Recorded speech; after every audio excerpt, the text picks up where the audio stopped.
Our Heavenly Father, Lord, we thank you for this day. We thank you for your blessings. We thank you for just bringing us together safely this morning. Lord, we thank you for Christ who gave himself for us. We just lift up our sins and our burdens, Father. Help us walk out of here today with a different perspective, Father, to put away our sin, to put away our burdens, Lord, and to depend upon you.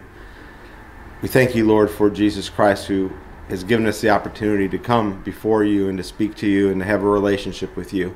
And we ask all these things in Christ's name. Amen. Amen. So we're going to talk about prayer. There's many times in the Bible men offered up prayers of different types. And they got different reactions. Sometimes they'd offer up prayers and it would be praying for the same thing or having a need. There was an example where the children of Israel needed water, and at one time God had asked, Moses would ask God about they need water, what shall we do? And they would take them to a rock, and God commanded Moses strike the rock with a staff. Later on, there's a situation where he comes to God and he asks God for, hey, they need water, and God tells him to go speak to the rock. So the answer to the prayer wasn't always the same. But Moses took the time to find out what God wanted him to do. He doesn't always want us to do the same thing based on our own wisdom and just go down the same road. We're going to try the same technique type thing. The second occurrence when Moses was supposed to speak to the rock, he was upset and mad at the children of Israel, and he takes his staff and he strikes the rock, and it caused lots of problems for Moses. So we're going to kind of delve into prayer and what it means. God often answers prayer in the following ways. I'll give you three. There's a lot of times that you hear people say, well, God just didn't answer that prayer. Well, if you're a Christian, that's really not a true statement. He answers all of his children's prayer. Usually when people think that he doesn't answer, there's two things that happen. We're going to talk about those. The first thing you have to do is have a relationship with the Lord for your prayers to be heard and to be answered. If you're a person, you're separated from God in your sins, you never have come to salvation, unless it's a prayer for salvation, he does not hear your prayer. There's no mediator between you and God. Jesus Christ is the mediator. You have to have that relationship with him for God to honor your prayers. So what I'm talking about really is prayers that are offered up by God's children and the responses they get. And I've heard people say, even I had a family member once that even said that, all the years that she had been faithful and loved the Lord and she prayed to him, there was only one time that he didn't answer her prayer. And I remember my dad saying, well, sure he did. He told you no, And that's a misconception.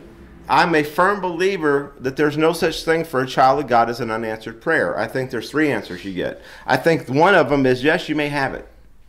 You want to get your prayers answered, one of the best things to do is get in the Word of God and to see what his will is and pray according to his will. Jesus himself got to know.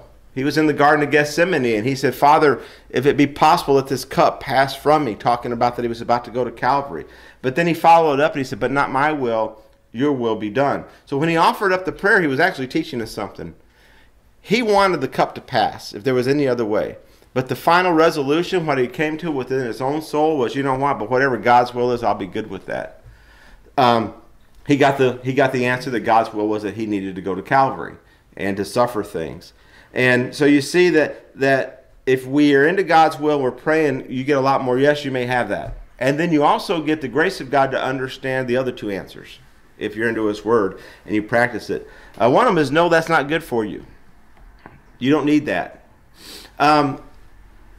Looking at my own life, there's been things that I thought that I wanted where people are fickle. We have desires and things that we think that we need. Sometimes you ever get something you thought you really need, and after you get it, you realize you didn't really need it. And you're like, well, this was really wasn't worth the trouble to go through and get this, And that's...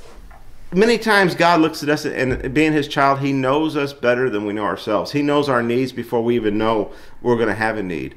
Jesus had made a comment, he said, he talked about the birds of the air, they didn't toil for food. The flowers and the grass are more beautifully adorned than all of Solomon's riches. And he said, if God cares for these things, how much more does he care for you? So he's basically, and then he goes on and says, don't you know that I know you have needs? That's a confident prayer. When you ask God, Lord, will you supply my needs? And I'm going to trust in you for that that you're going to supply those needs, and you put that trust in him, and you turn that burden over to him, then all of a sudden now you have this relationship with God, because you realize what was said in 2 Corinthians 12 verse 9, when he said, my grace is sufficient for you. He told that to Paul. There's another great Christian, great apostle, missionary, wrote a majority of the New Testament, and he had an affliction, and the Bible says that he prayed that this affliction would be moved, and he prayed 3 times, and the answer was no. My grace is sufficient for you. Paul's reaction was great, because we can learn from his reaction. He rejoiced in the no, because he understood that, you know what, when I am weak, he is strong, and he'll get more glory out of my life if I don't sulk about it. And what's funny, there was another guy in the Old Testament. I love telling stories. We're going to get to the lesson in a minute. Another guy in the Old Testament. His name was Jonah. And God sent him on a mission. And he was going to send him to a place called Nineveh. And Nineveh was a horrible place to the Jews. They had sacrificed babies. They had done horrible things to the Jewish people. And God calls this preacher to go over there and preach to them. And he goes the other way. He does an about face. I don't think there was any prayer. He hightailed it as far away from Nineveh as he can get. Well, the story goes, Jonah gets swallowed by a fish. He gets spit up on the shore of Nineveh. And he goes and he preaches. Weird thing happens. They convert. The whole nation converts. He's the only minister I ever saw that got up and preached a sermon and saw everybody convert and threw a fit about it. He pouted. He didn't like the answer that God gave him. So you see a difference in Jonah's life and then Paul's life. Paul teaches us how to react when God calls us and gives us an adversarial type answer to what we want.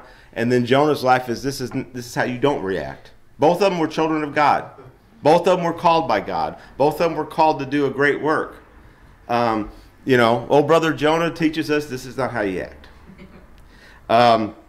It's funny as a minister, because usually preachers like to get up and talk. God's given us the gift of gab. Nobody's ever had to swallow me with a fish to get me to go preach somewhere. I'm usually like, I usually will pay them. Oh yeah, here's $20. Can I get in your pulpit? So they don't have to work. But he'll say that. He'll say, sometimes yes, you can have. We've experienced that in our lives as a married couple. We've experienced the yeses, you can have it. We've experienced the no's. There's another one that he gives us. There's a wait. I have something better for you. You ever pray for something you thought you really, really wanted, you really, really needed, and you didn't get it? And it could have been admirable.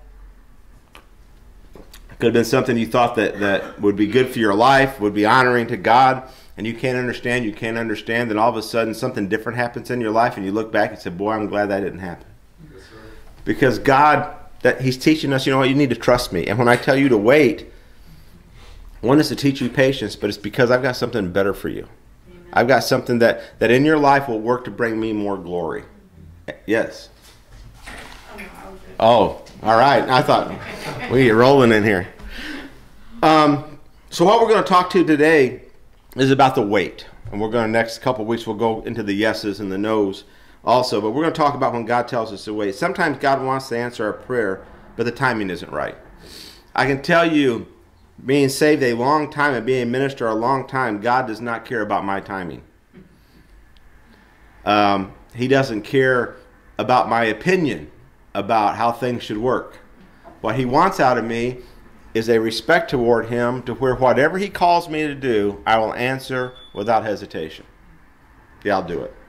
I don't understand. And he doesn't even need my understanding of the situation. All He needs is for me to, yes, I'll do it.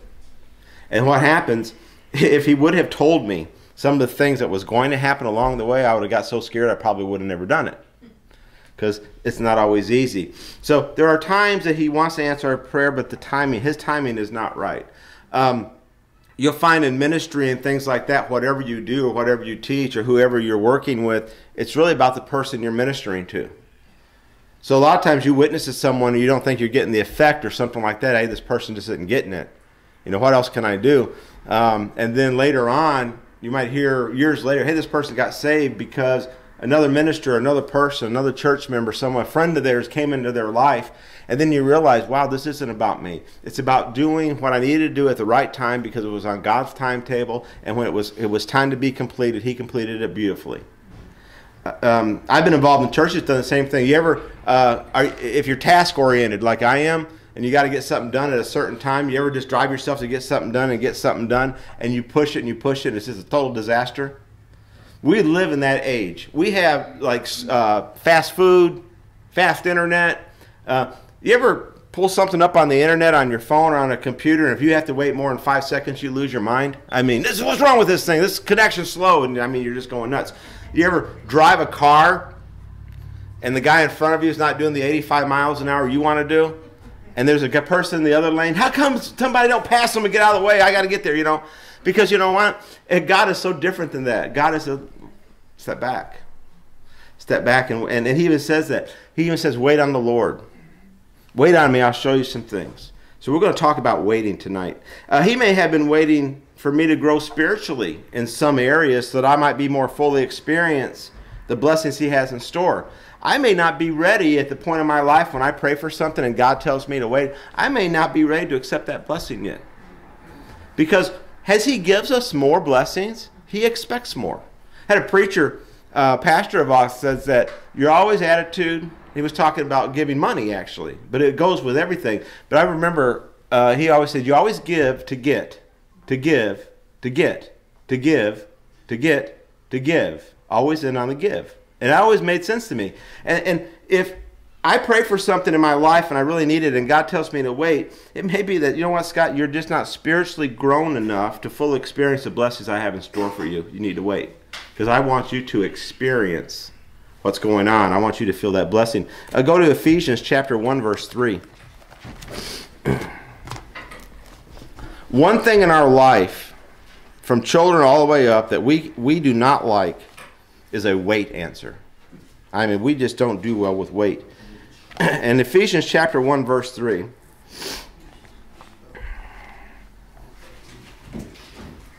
Robin, would you read that for me? 1:3. Yep. Blessed be the God and Father of our Lord Jesus Christ, who hath blessed us with all spiritual blessings in heavenly places in Christ. Okay, so the Bible says, he's talking about the believer's position in grace. And what he's saying is, blessed be God the Father, our Lord Jesus Christ. And he says, who has blessed us with spiritual blessings in heavenly places with Christ. For me to enjoy a spiritual blessing, I have to be on a spiritual plateau. How many people in our world, saved or unsaved, they always account blessings to physical things they get?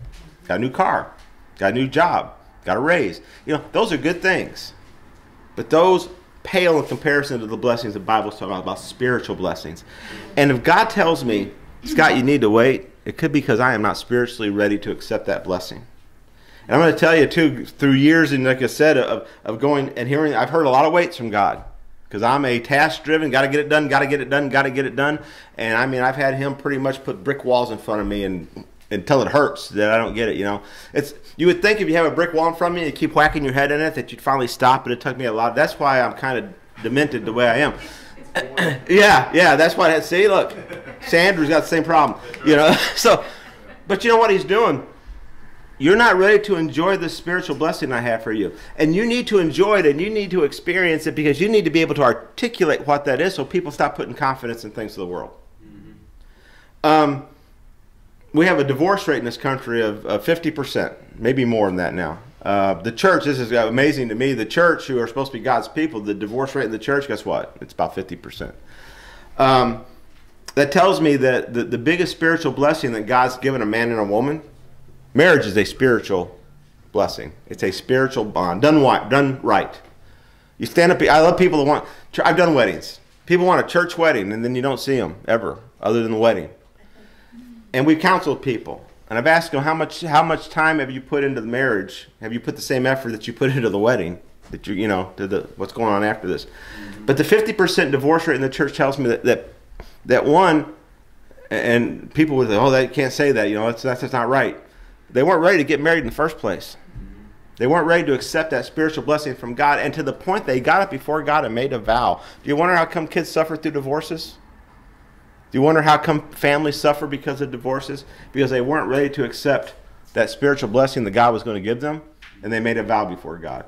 And the Bible tells us that you don't want, if you're going to break a vow that you make to God, you were better off never to make that vow in the first place. He holds us to the vows that we make. And he says here in Ephesians, you know what? I've got spiritual blessings for you. I got something beyond your imagination. And in your prayer life, when I tell you to wait, it could be because I'm waiting for you to mature so you can take that blessing and use it the way I want you to use it, because we're stewards. Again, he's sovereign and his timing's perfect. So our prayers are answered based on God's timing, not ours. There are times in my life, like I said, we're going to go over, we're doing the waits today. We're going to go over the no's and the yeses. I've heard it a lot, though. Yeah, God just didn't answer that prayer. Well, are you saved? Well, yeah, I was saved, and they give you a good testimony. Well, sure he did. He's either told you, did he tell you yes? Well, no. Then he's told you no, or he's told you to wait.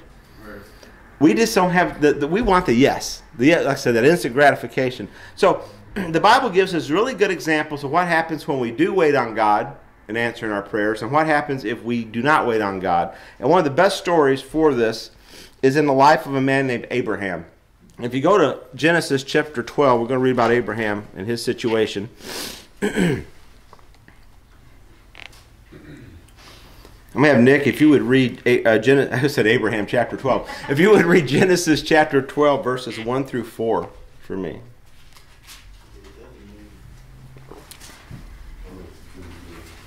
And there is no book of Abraham. Sorry. It says, Now the Lord said unto Abram, Get thee out of thy country and from thy kindred and from thy father's house unto a land that I will show thee. And I will make of thee a great nation, and I will bless thee, and make thy name great, and thou shalt be a blessing.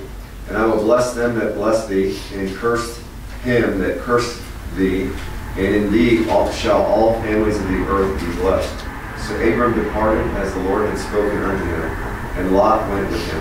And Abram was 75 years old when he departed out of Haran. Okay. Well, on a side note, I love this scripture in verse 4. It talks about blessing them that bless thee and curse him that curses thee. That same promise, basically, in the New Testament is made to the church. So a little sidebar for you. So if you're a member of a New Testament church and you're doing God's will and you're part of what he's doing, people that bless you, God says, I'll bless them, and people that curse you, I'll curse them. And it's great because God has the final word. So it gives me, as a minister, it's great. Somebody curses me, they got to deal with God. I don't even have to worry about it. So anyway, that's not even part of the lesson. I just get excited. But I know the Lord's on my side. He's going to fight my battles for me. But couple things about this. So God, he makes him a promise. We can all agree on that. God made him a promise, okay? Did God give him any details how this was going to come about? Did he tell him, oh, you're going to have a son? Here, let me map it out for you, Abraham. Did he tell him? What did he tell him to do? First thing. Leave. Yeah, he told him to leave. Get up, get out of here. Robin and I left Michigan with the idea to move to Kentucky. Okay? Go down there. Figured I had hit a brick wall, just really wasn't happy. I never told her about all the things that were going on inside me till years after we made the move. But it just wasn't, you know what, I just wasn't settled inside. And my dad was part of a church in Kentucky, was doing great things, so it was obvious to Scott, that's where I need to be. I'll go down there, start putting applications out for jobs, put out 80 resumes, and I don't get nothing. Don't hear a word. I get one person that answers me from Dayton, Ohio. And the only time I ever saw Dayton, Ohio was driving through it going to Kentucky or down south. I go up, I sit down, the day I interview, this usually doesn't happen, the day I interview for an engineering position, they hired me on the spot. Still not seeing God's hand in this because I was, he, like I said, hit the brick wall. We get a U-Haul, we rent an apartment, and we basically moved in a weekend. It took, years, and then we found a house a few months after that and started getting settled in. And my ministry started to flourish as the years went by.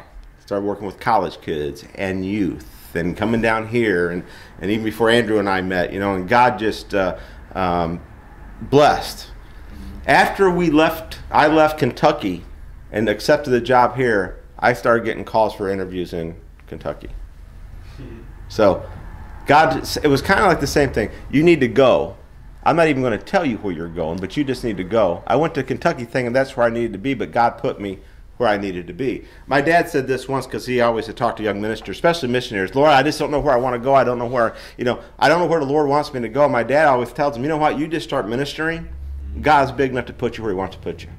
He'll make the circumstances. So there's a promise given by God. I'm going to make you a great nation. We find out later this nation is going to give birth to the Messiah that's going to save the world from their sins. It's going to start the New Testament church that's going to change history, that's going to not only change history, but change the future for all of us. And through this seed, through this man, a kingdom's going to be set up. It's going to rule the world. That God himself in flesh is going to rule the world because of this event. And God, you know what? He doesn't tell Abraham any of it. He says, okay, here's what you need to do. You need to go. Is that it? I need to go. How do you think Abraham would have reacted at this point if God would have laid out the whole plan? Here's what's going to happen. You think he would have even understood it? He wasn't ready spiritually to accept that spiritual blessing because it was overwhelming. I doubt if Abraham even realized the sin condition of man. I know he didn't do it as well as God understood it. And he was going to be part of a plan that was going to remedy the sin condition. Abraham had characters that God selected him. He was a godly man. He sought God. I love this. The Bible says he was a friend of God. Wouldn't it be cool that if God says, oh yeah, that person's a friend to me? That's pretty cool. So we find out here that he makes a promise. He doesn't give any details. And here's what Abraham does. In verse 4, okay, what's he do? Did he do the Jonah thing and go 180 degrees and run from God, or what did he do? He departed. So here he gets a promise. There's no details, and Abraham takes God at his word. Okay, I'm out of here.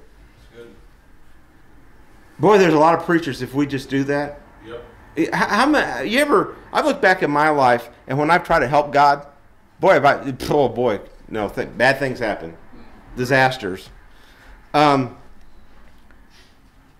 God will call a minister to an area if it's to affect the life of one person. We get in these things too, like the huge churches and the mega churches, and everybody wants to have satellite churches over here under the big umbrella, and we got all these programs and the big screens and all this type of stuff. We want to affect the people, and we get the droves. We want to come in by 1 million or whatever. But there's not enough ministers that are concerned about, are you willing to sit down with that one person in that area? Mm-hmm. And let's say that's the only person you even get to talk to, but you've affected their life. Is it worth it to you? That's how you kind of test your ministry. Another one for ministers when they're going out and trying to find their way or whatever is, I love this vocational ministry. I've had people ask me, are you in full-time ministry? Brother, I've been in full-time ministry ever since God called me. And I asked them, have you ever worked a job? So here's the thing. I've asked them, are you really called? And they'll say, well, yeah. I've asked them, would you do it for nothing? Because if you're called, the passion and the desire to go out isn't about a paycheck. You go out because God's called you. And Abraham gives us an example because God didn't give him the details. He took him at his word. You know what God's told me as a minister through his word and through prayer? Scott, if you do what I want you to do, I'll bless you. And you know what he's done my whole life? He's blessed me. He's financed our ministries. He's given us job and employment that's been able to help the ministries financially that we've been involved in. He's opened doors that I couldn't open myself. And all I've had to do is trust him. Yep. And that's it. Later on, an interesting thing happens if you go to chapter 16 of Genesis. Sam just walked in. I'm going to have him read it for me. We'll get him busy right off the bat. If you would read Genesis chapter 16, verses 2 through 4.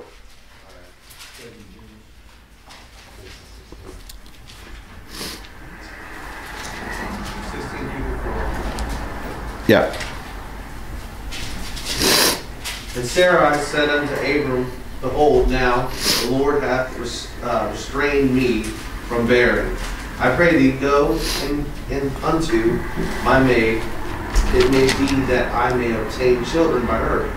And Abram hearkened unto the voice of Sarai. And Sarai, Abram's wife, took Hagar, her maid, the Egyptian, after Abram, and had dwelt 10 years in the land of Canaan, and gave her to her husband Abram to be his wife. And he went in unto Hagar, and she conceived. And when she saw that she had conceived, her mistress was despised in her eyes. You talk about a disaster waiting to happen. Mm-hmm. They did this with the best of intentions. God had made them a promise that they were going to have a seed and it was going to bless the world. And this seed was going to, you know what? God said, I'm going to bless them. I'm going to curse him that cursed them. Man, this is great. And then Sarah, they start getting in their human reasoning. Yeah. I'm not able to have babies. I'm too old. Ever how old she was, 80 something at that time, I guess. I mean, Robin and I are both in our 50s, and if somebody came up to us, oh, Rob's going to have a baby, I'd freak out too, you know. So I can understand Abraham being 90-year-old, you know, at this time in his 90s. They concoct a plan with the best of intentions. Yep. It's funny in the ideology of some religions that think that it's okay for a man to have more than one wife, and even some of especially the extreme groups that have come out of the Mormon Church. Where they'll sit there and say, okay, you know, it's okay. And they'll use Bible characters as Abraham had more than one wife. Solomon had more than one wife. God never condoned it. They're basing their religions upon the sin of man. Marriage has always been to be between one man and one woman. God never condoned this. They came up with a sinful plan to try to help God out. Right. God gave them a plan. You're going to have children. He said nothing about taking a handmaiden. He said nothing about, Sarah becoming the martyr, and okay, I'm just going to give you my handmaiden. You know what? No woman can bear that strain to see her husband with another man, and that the jealousy doesn't kick in and kick in soon. As soon as that baby's born, little Ishmael, we'll talk about him in a moment. Soon as that baby's born, they build strife. Israel is suffering with that strife, fighting with their brother to this very day. See that country Syria up there that we dropped bombs on and all the mess happened over there? They're part of this union. Yep. The Arab nations all around there came from this fellow named Ishmael. Mm-hmm. Muslim religion believes they have a direct connection to Abraham through Ishmael. That land over there, that plot, yeah, that is theirs because they have a right to it. The Dome of the Rock, because Abraham, they claim that's where he went up to meet with God. That's rightfully theirs. Jerusalem is rightfully theirs, and they have all these areas, and it's because of a relationship to Abraham. Well, you can say you don't want it. According to the Bible, it had to be through Sarah. Let me tell you how this messed up. There's a fella named Esau who was a direct descendant of Abraham and Sarah who married one of Ishmael's princesses. So guess what? Arab nations can trace their lineage through Sarah back to Abraham. But here's the problem. It wasn't God's lineage. It was one made by man through sin. This was a sinful act. Even with the best intentions, this was a sinful act trying to help God out. And when we try to help God out, instead of following his lead and trusting him, we're getting all kinds of trouble. Israel's going to suffer till Christ comes back because of this event. They will, how many times have you heard, we just need peace in the Middle East? Ain't coming. There'll be a person named Antichrist who will give us a false sense of peace there. And the whole world will be destroyed over this if it wasn't for Christ intervening.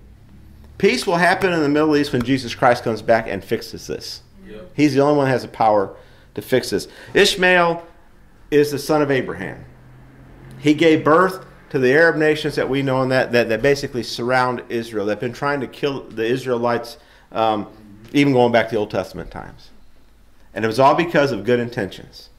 A 9/11, I'm sure we all remember. I can tell you, I remember where I was at 9/11. I was in a conference room, and we had some customers in, and the receptionist came in and said, you guys need to turn TV on. And I just remember that day, whatever. Those bombers climbed on those planes with good intentions because they thought they were doing what was right in the eyes of their God. Mm-hmm. And they died, and they killed millions of people, or thousands of people because of it, because of good intentions, because they thought they were doing what was right to God. God never did restrain Sarah from giving birth to Isaac. She couldn't give birth up until this point, but he had a specific child that was going to be born of her, and his name was going to be Isaac. And guess whose timing it was going to be on? God's timing. As a minister, and as you go through your Christian walk, if you're not a minister, but it's going to kind of be the same, you're always going to be blessed more.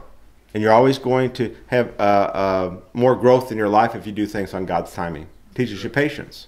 Teaches you how to wait. Abraham and Sarah, they were way past their time to bear kids. And even waiting upon God had to seem to them, you know what, we need to take this in our own hands. God is too slow. How many churches you seen do that? We need to get ahead of God. They may not say that, but that's what they're trying to do. And it's fun, you just can't get ahead of God. What happened is they actually failed God. Because at the point when they did this, they did a very similar sin that happened in the garden. We didn't believe God. When Eve took that fruit and she ate it because Satan told her, you know what, you won't die. She didn't believe what God told her. If you eat of this fruit, you'll die. When Sarah and Abraham decided, well, we need to help him out, it's because God said, you're going to have a child. They didn't believe God. They can't point. And you know what? Abraham's a great man of faith. Mentioned in Hebrews chapter 11 about all the Old Testament saints and their faith and all this type of stuff. But you know what? He was still a sinner and he was still a man. There's some humorous stories about him. If you ever get a chance to read his life, there are times that him and Sarah would go into places, and she must have been one good-looking old woman. Because these kings were like, man, she is a looker. And they would take her in, and Abraham was afraid for his own safety, so he said, well, she's my sister. Right. And can you imagine if I took Robin and somebody said, oh, she's very attractive. Oh, she's just my sister. I'd be in big time trouble. Yeah. One of us would be sleeping in the garage, and it wouldn't be her. It'd be me. But it's a funny story, but you know what? There was times that you saw in his life his failures and his weaknesses, and I'm glad I saw that, because what happens, I can look at my own life. Abraham was not a Superman. And he gives us an example that what happens when you wait on God and what happens when you don't wait on God. And God, we can look at this and find out, wow, there was consequences. This has not only brought a lot of turmoil to his marriage, but lasting consequences with Israel. Immediately there was turmoil in the marriage. There's a lot of weirdly weird people that have ideas about relationships without getting gross about it, about entertaining other people coming into the marital bonds and having relationships and thinking that makes them open and free and open-minded. It causes problems. If you think that you can give your spouse over to another person and not feel empty and jealous and hatred and all those things, you are out of your mind. Because you know what? God didn't make us that way. He made us, we are one women men and one men women. Boy, that was like a tongue twister, but we got it out. Made us that way. Ishmael was born and arose a permanent of Israel till this day. All you got to do is turn on the news. Here's a good one for the atheists. You want to know if the Bible's true? Turn on the 6 o'clock news and look what's going on in the Middle East. Everything that the Bible said would happen. So we see what happens when you don't wait. It had consequences thousands of years after Abraham was dead and gone. So what happens when we do wait? Go to Isaiah chapter 17.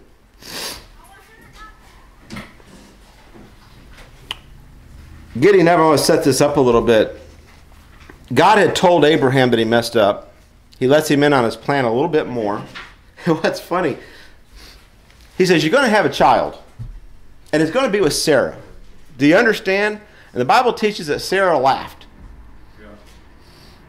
And the other thing that's amazing about when this promise happened, there was a time that a man came to see Abraham. I love this story. Like I said, if you get a chance to read this, it's a miraculous thing. A man shows up to talk to Abraham, and he has 2 other men with him, turned out to be angels. And Abraham receives him and bows down to this guy. And he starts to talk about what's going to happen. And Sarah laughs in her heart, and the man says, why does she laugh? Can you imagine that, laughing at the Lord? Oh, I didn't. And then she lies. Oh, I didn't laugh. I didn't laugh, Lord. And then what happens, through this whole story, Abraham starts to plead with his nephew Lot, which was another disaster. We'll talk about that someday. And he's in Sodom and Gomorrah. And they start to talk, and Abraham actually intercedes for Lot. And God saves Lot from Sodom and Gomorrah. Okay? If you go to the New Testament later on, this is like all added stuff. We're not even to the, but I just love this story. If you go to the New Testament, and you want to know who that man was that Abraham was bowing down to, was making these promises, Jesus says, before Abraham was I am, and they wanted to stone him. Before he said that, he said, Abraham was glad to see my day. And they're freaking out. What are you talking about? You know, and the Jews knew what he was talking about. Jesus was the man that showed up that day in the flesh to talk to Abraham. And then he sends his 2 angels. He never does travel alone. He's always got those angel fellows with him. Sends those angels to Sodom and Gomorrah. Not to destroy it, but to bring Lot out, because God was going to do the destruction on Sodom and Gomorrah. So you see this relationship with Abraham, how close it is. Can you imagine? Jesus showed up at Abraham's door to let him know what was going on. Now here's the crazy thing. Do you realize as a child of God that you have that same relationship? Now is he going to show up and knock on your door in the form of a man? We haven't got to that point yet. We're going to see him in the flesh one day. Yeah. But he is connected to us spiritually, and he wants to commune with us and communicate to us and have a relationship and mold our lives. And the only obstacle that stands in the way of him doing that is our own sin. I mean, it is that simple. We had the same opportunity, and more so than Abraham, to have the spiritual connection. Because you know what? Abraham could not go freely to the throne of God that we can. The Bible says after that veil was ripped down, we have full access to the throne of God with our prayers. And when God tells us, Scott, you need to wait, then Scott needs to suck it up and wait. Because God's got something bigger. Here's what happens when we wait. If Andrew would read Genesis chapter 17, verses 15 through 21. Genesis or Isaiah? Oh, Genesis. Did I say Isaiah? Yeah. I got Isaiah on the mind. I'm having lunch with Isaiah today. Not this Isaiah, but yeah. Isaiah what? No, Genesis. Oh. Genesis chapter 17, verses 15 through 21. Oh, Abraham, he ain't in Isaiah. 15? Yep, through 21. And God said unto Abraham, As for Sarah, my wife, thou shalt not call her name Sarai, but Sarah shall her name be. And I will bless her, and give thee a son also of her. Yea, I will bless her, and she shall be a mother of nations. Kings of the people shall be of her. Then Abraham fell upon his face and laughed, and said in his heart, Shall a child be born unto him that is 100 years old? And shall Sarah that is 90 years old bear? And Abraham said unto God, Oh, that Ishmael might live before thee. And God said, Sarah, thy wife, shall bear thee a son indeed, and thou shalt call his name Isaac. And I will establish my covenant with him for an everlasting covenant, and will his seed after him, and with his seed after him. And as for Ishmael, I have heard thee. Before I have blessed him, and I will make him fruitful, and will multiply him exceedingly. 12 princes shall he begat, and I will make him a great nation. But my covenant will I establish with Isaac, which Sarah shall bear unto thee at this set time in the next year. Now the Lord gets detailed. So word of advice, if God's going to do something in your life, don't fall down on your face laughing at him. You know? Unbelievable. Now think about, Abraham's going to have a child, he's going to be 100, and Sarah's going to be 90. Is that even feasible? He's teaching us something here, though. Was it feasible for a virgin to give birth to a Savior? He's teaching us that for the sin problem to be taken care of, it's going to take extraordinary things, that God's got to enter into the human race and make things happen. Good point, yeah. And it's going to be beyond our understanding. Had a guy, actually, I think I've done this a couple times, a fellow I work with, and then I think Earth Day, I had the same conversation. The Earth folks and the evolution folk, actually just had this conversation not long ago with a guy I work with that's a smart guy. Atheists or agnostic. I always get them mixed up. Like I said, it doesn't make a difference. Don't believe in who they should believe in. And they said, when I asked them about the Big Bang, this all came out of nothing. It was just a Big Bang. And so I asked them, I said, okay, so how about the laws of thermodynamics that it violates? Because you're a science guy. And how about the laws of physics? It's simple laws. Chaos doesn't produce order, never has. And they say, to a man, they'll say, it was an anomaly. Great. Guess what? When Jesus was born of Mary, that was an anomaly. When he rose from the dead, it was an anomaly. Never happened again. And I place my faith in that, just like you're placing your faith in your anomaly. Yeah, true. Then they're like, look at you like you got an extra eyeball growing out of your head. Of course, God does things miraculous to bring this about. That was the only way it could happen. He had to enter into the human race. He had to adjust things. He had to put Isaac on the picture and his timing for this to all come about. And he tells us, it was funny, Abraham is overwhelmed to the point that he laughs at God. And I think there's sometimes in our life, we weren't going to get up in church and say this when we teach or preach or we have these conversations because, you can't say that. I know there's times everyone in here have seen things in our life that we have doubted God, like there's no way that can happen because we can't see beyond ourselves. Yeah. And what we see is, these things are easy for God. This was easy for God. Satan entered the picture with Sarah and Abraham, and he had blessed the nations that were going to come out of Abraham. And guess what? He was going to allow Ishmael to flourish. And they have. They have flourished. And you know what? God blessed them. And and not every person that's born under Muslim descent is of the devil. There are good men There are good leaders that are, I said Muslim, Arab descent, yeah. That are Arab descent, that are good men, that are Christians. And we find that even in the Bible at the end times, there are some nations that come out of that will actually be saved at that time. But Isaac comes along, and God promised, this is the person I'm going to bring up. This is my covenant. This is my way. This is the nation that's going to bring forth the Messiah. And here's the key between all the genealogy people. We have big people in genealogy. Trace back your roots to a certain thing because it means, you're... And I'm just going to be frank about this. What my ancestors did, even if it was admirable, is great. It has nothing to do with what I do. It's a nice story. Who you're born out of or what family, wherever you came from, has nothing to do with your relationship to God. And even the Arab nations that can trace their lineage all the way back to Abraham and through Ishmael and through the alliance that Esau had with the daughter of Ishmael, and they can trace it back to Sarah, there's one problem with that. That's not who God chose. He chose Isaac, and he told Abraham, you're going to have a son and you need to wait. The first thing you need to do is you need to leave where you're at. I'm going to show you a land. I'm going to bring you into that land, and I'm going to give you a son. And Abraham did really good, and then he got impatient. You can't have kids. Let's use our human reasoning. We'll just have a baby. That'll fix everything.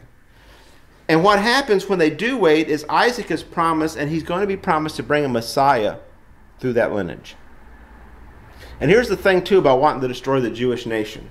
It's just not going to happen. That nation, when Christ comes back, there's going to be a remnant that are spiritually saved, and they're going to have a kingdom set up. And what's sad about it is the Messiah was born to that nation, but it's a remnant of that nation that's going to be saved according to the Scriptures. Millions of them were going to perish at that time of his return because they still haven't accepted the promise. Even to this day, if you talk to somebody that's stitched in the religion of Judaism, and by the way, Judaism is no different than the Muslim belief. Even though they say, how many times you heard this is a Judeo-Christian nation? I am not Judeo. I know who Jesus is. He's my Savior. It's a false religion. And people that are entrenched in this religion still do not recognize that promise that was made to Abraham.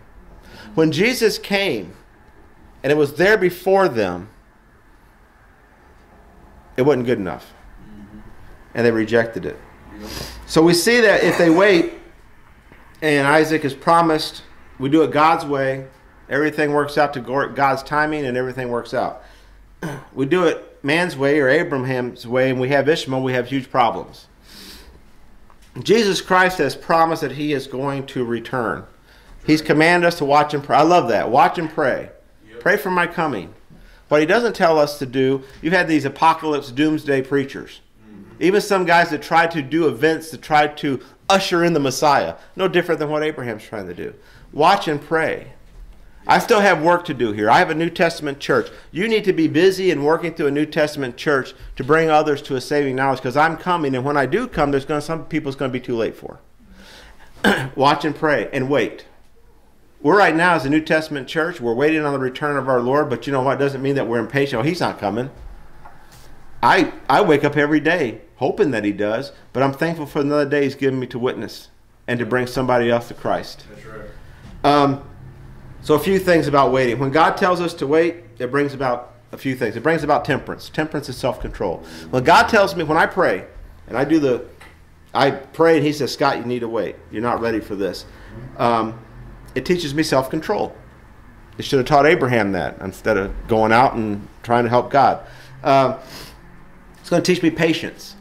And it's funny, I think when we hear patience, we think of the doctor's office patience. You ever sit in a doctor's office and it seems like you just wasted 5 hours of your life or whatever. Go to the emergency room, and the ones that have kids, the more kids you got, the more visits you make to the emergency room and whatever you're sitting there.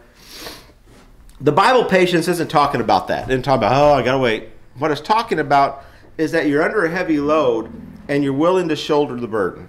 That's Bible patience. I got this burden on me. But what happens is Christ starts to shoulder the burden for you. Your patience is transitioning the burden from yourself to Christ. And the Bible talks about that in Matthew chapter 11, verse 28. We'll read that real quick. Bible patience is talking about, it's not about, I got to wait. When's my cheeseburger going to be here? I'm at McDonald's, and I've been order. You ever go to McDonald's? This is like really soft, or Burger King, or any of your fast food favorites, and you walk up to the counter, and you got the guy that looks at the menu, and they've got cheeseburgers, right? You got cheeseburger chicken, and he can't figure out what he wants, and you're like, this guy is killing me. Order a burger, will you? Get cheese on it. I'll pay for it. Just get out of the way. You're losing your mind. That's not the patience the Bible's talking about. That's something, you got to get over that. Step up. It's talking about, I've got a burden on me, and I've carried this burden, and I'm under a heavy load, and I'm willing to, Lord, I'm willing to shelter this burden, and now I'm willing to surrender it to Christ. Abraham had a huge burden, and he had a promise from God, and they were going to have a child, and he was under this burden. Well, instead of turning it over to God and trusting him, he shouldered it himself. Patience is allowing God to take that burden, and you're going to wait for him to work that out. We're not instantaneous. God answers us like getting an Amazon order. Dial it up and it shows up. Or I like the genie in the bottle. How many people have that prayer left? Lord, I need this. Let me rub the bottle. And ooh, there it is. What it is, you have a burden. You've expressed it to me. I'm going to have you to wait because you can learn from that burden. But you know what? I'm going to shoulder that burden from. But you have to trust me because you don't know the result yet. So Matthew chapter 11, verse 28 talks about that. Actually, a really good gospel song was written from these verses. Come unto me, ye that are labor and are heavy laden, I will give you rest. Take my yoke upon you and learn of me. For I am meek and lowly in heart, and ye shall find rest unto your souls. For my yoke is easy and my burden's light. So what he's telling us, he's talking about personal discipleship. This does not apply to a lost person. A lost person can take all their burdens to Christ. Unless they come to him for salvation, they're going to keep those burdens. Talking to people that are saved, they go to the Lord and he's saying, you know what? If you trust me with your burden, I'll make it light. But there's going to be some waiting. There's going to be some prayer, and you're going to have to learn of me. And he teaches us that type of patience. God also tells us to wait to help us develop and mature. I have not met the Christian who, at the moment of salvation, was the spiritual leader for everybody because they were just so, you see this. I think sometimes the Hollywood version of, or the actor's version of salvation. I've seen some of these movies about people going through conversions, almost like the heavens open up and all of a sudden they're lightened and they kind of have a different glow about them. What happens is you're a newborn baby.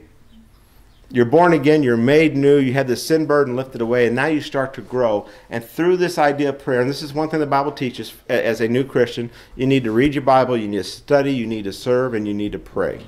Mm-hmm. I like our Wednesday nights we meet and we have just a prayer service. Robin and I, we have a once a month prayer, and we've told you this with close Christian friends. We get together, we just pray over concerns. I love the prayer because the Bible commands us to do it. And as we pray, what God does is he shows us, he teaches us this is how you react to the yes prayer. This is how you react when I tell you to wait. Here's how you react when I tell you no. And it makes us develop and it matures us from being this infant, this baby, to growing up. And I've seen examples of this with children. I don't have any because, like I said, I'm afraid of kids. But I've seen, and Andrew can attest to this because he's got, he got number 4 on the way. So, man, and Nick can attest to this with children too.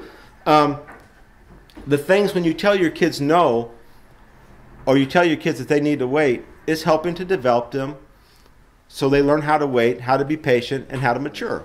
Yep. They're not going to get that on their own. And babes in Christ, unless we're taught how to walk like Christ, and we're taught how to be patient, and we're taught how to wait, and we're taught self-control, we're not just going to learn that. It just didn't happen. And the Holy Spirit is our teacher. The New Testament church is here to point people in those directions. I'm not going to tell you, if you tell me, if somebody comes to me and says, Scott, would you pray for me about this? Because I need this. I would never tell anybody, yep, God's going to take care of that the way you want it to. But I am going to tell them, you know what, if you pray about this, and you're a child of God, you turn it over to him, God's going to handle it according to his will. Sure. And you just need to accept what that is. How many times have you offered up a prayer and you had it all figured out, but you know what? You find out that God says, oh no, there need to be some lifestyle changes happen about you because you're not ready for this. And then you're left with a choice. Do I listen to God and make that lifestyle change, or do I just continue my own way and struggle? It's hard sometimes when we face these things, and the Lord puts these burdens upon us about things that need to change in our life, because you know what? We don't want to look ourselves at, well, I don't need to change. I'm okay. I'm okay. If you're here and you're living and you're breathing, and I think everybody is, you all look like you're breathing, and you're a child of God, I can tell you, to every person here, we're all on probably different places in our journey, but you know what? Ain't none of us reached the destination yet. Right. There ain't none of us that's fulfilled our growth potential. And if you get to the point where you think you have, then you need to go back and pray, because you know what? Now you got this pride thing going on. When I wish you could have seen me preach when I was 18. I knew everything there was to know about everything. And I have got really stupid over the years, because I just don't know as much as I used to. And what's funny, I think you realize that things just aren't as black and white as you perceive them. Yeah. There's things that happen in my life that you might not have experienced, but you know what? There's things in your life that I haven't had to face. And what I can tell you is that you put your faith in God and you go to Him in prayer, He knows what your needs are. And I know that He's going to answer those things in accordance to His will, that He receives glory, and it's going to bless you. I do know that much. I think He teaches us these things that when a younger Christian comes along, you know what, I'm walking testimony that God does answer prayers. And I'm also walking testimony when He communicates to me the things that I need to do in my life, that sometimes they hurt, sometimes they're hard. Sometimes I've got to recognize and look at Scott really deep about giving things up. So my challenge with all this, we're going to go through next week, we're going to talk about when God says yes to a prayer, and then the following week we're going to say when God says no. Leave the best for last, the no. The challenge is, when you do pray and you open yourself up to God, be willing to accept His answers. Because He's got something He wants to teach you. Right. Don't be stubborn. Being stubborn with God is a no-win situation anyway. You cannot out-stubborn God. I mean, God's sovereign. And His plan is His plan, and His will is His will. And I said when I started this, He had never, in my ministry, it's funny, I always say my ministry. What I do, it's God's ministry. And He has never asked me for my opinion about how to do it. He just directs me on what I'm supposed to do. And I like it.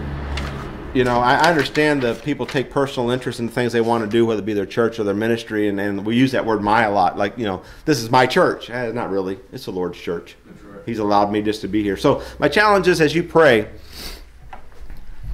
is to pray, have your own personal prayer life. I would actually recommend you journal some of the things that you pray over, so you don't forget, because we're forgetful. I would recommend that you get with a group of other Christians and pray on a regular basis. It's important. Journal what you're praying about. Watch how God's working in your life through that prayer.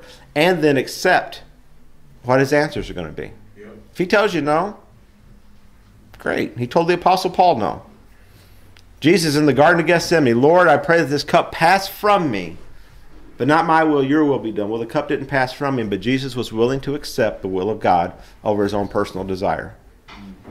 And there was nobody more righteous than Jesus. We can learn from that prayer. Study the prayers in the Bible. Apply them to your life. Be willing to accept God's will. So, I'm out of breath. Woo! All right. We might get that music thing going again and get happy in here. I don't know, man. I'll tell you what. Any comments or requests or anything before we pray? Yes, sir. It's funny you were talking about Isaac and how both of them, Abram, Sarah laughed, and God said call him Isaac, and Isaac means laughter. Yeah. So God had the last laugh. Yeah. With that situation, they laughed at God's will. God used the name Isaac, meaning laughter. It marked it. I mean, it did mark it for all of history. You know, I when I read that story, I find humor in the Bible. I mean, some of the stories are funny. And Sarah's reaction when Christ, he asked her, "Why do you laugh?" Well, I didn't laugh. It's so much us, and especially with young people, like youth. We've had the pleasure of dealing with youth groups over the years, and boy, they wonderful children. And I've asked them. I said, you ever pray to God, and you got something on your heart? Maybe a sin or something, but you're trying to hold it back from Him like He doesn't know. And I know we're all guilty of that. Well, Lord, I got this going on in my life, and you just don't come clean with it, but I don't really want to tell you. And then the sweet, innocent children, too, when they would do prayer requests, which became like a gossip session, whatever. But the prayer requests were funny. When you would hear some of the kids, some of their prayer requests as they change from when they're small or teenagers or whatever to when they get older, you hear kids asking, Lord, I need help on this test I'm going to take that I didn't study for. You'll hear, and you hear a lot of those. So what we did once, we took them to a senior citizen class. I think these were college group by the time we got to college. Or was it youth? So I want you to notice, I want you to pay attention to the prayer request. Well, then you had these wonderful, mature saints of God praying for people they knew that had terminal cancer. They were praying for brothers and sisters who were dying, who had dementia, who had life-altering things. We went back, and it was humbling to the kids. It hit them because I said, do you notice a difference in the prayer request? And it was to show them that this is how you should evolve. So, I didn't study for this test. I put no work into this, but Lord, will you bail me out? To Lord, through your grace, will you heal my friend? Because they're dying.